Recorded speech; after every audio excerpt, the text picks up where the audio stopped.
5 साल में 7 lakh phone tap किए गए। सरकार ने करवाए, उसमें खुद उसकी सरकार में शामिल मंत्री थे।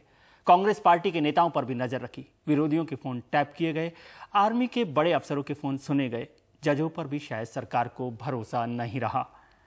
लेकिन क्या फोन टैपिंग के अलावा जासूसी भी हो रही है?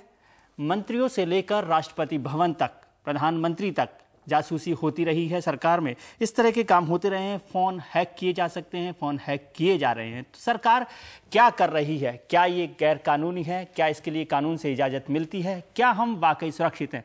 इस पर चर्चा करेंगे आज के प्रोग्राम में। हमारे साथ हैं कांग्रेस के सांसद राजीव शुक्ला साहब और ऑफिशियली ऑथराइज्ड हैकिंग के जो एक्सपर्ट हैं सनी वाघेला साहब अहमदाबाद से हैं, और इंटेलिजेंस के बहुत बड़े जानकार रहे एम.के. धर साहब, और इंटेलिजेंस में आईबी के डायरेक्टर रहे अजीत डोवाल साहब हमारे साथ होंगे। शुक्ला साहब, आपका बहुत बहुत स्वागत है। धन्यवाद।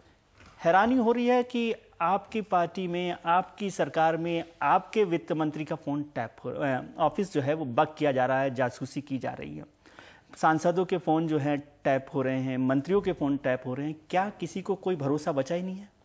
देखिए, ये मीडिया के एक वर्ग कह रहा है। जब ये बात आई प्रणब मुखर्जी ने खुद कहा कि कोई एडेसिव जैसा तत्व मिला था, लेकिन ये कहना कि फ़ोन टैप हो रहा था या उसमें टैपिंग चल रही थी, ये सही नहीं। आईबी ने जांच की और उसने ऐसा कुछ नहीं पाया, ना कोई चिप पाई, ना कोई माइक्रोफोन पाया।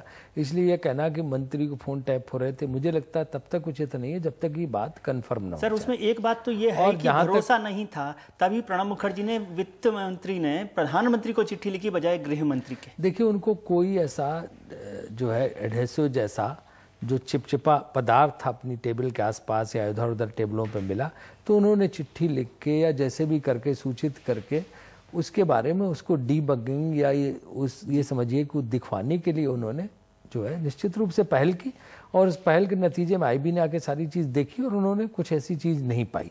इसलिए कहना कि बगिंग हो रही थी या वो हो रहा था उचित नहीं है। लेकिन ये है कि भाई एक हमेशा से एक जो बात रहती विजय जी कि सिक्योरिटी के पॉइंट ऑफ व्यू से, अन्य चीज़ों से कुछ लोगों के फ़ोन टैप किए जाते हैं।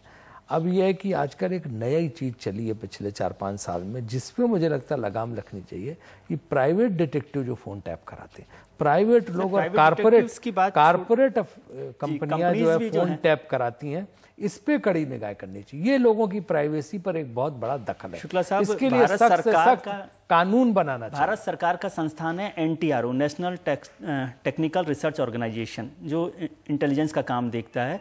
उसने पिछले 5 साल में 2005 से 2010 तक 7 लाख फ़ोन टैप किए हैं। उसमें आपके सांसदों के भी फ़ोन हैं। आपका भी फ़ोन बज रहा है? हाँ, मेरा फ़ोन बज रहा है। हेलो दिग्विजय जी। हेलो।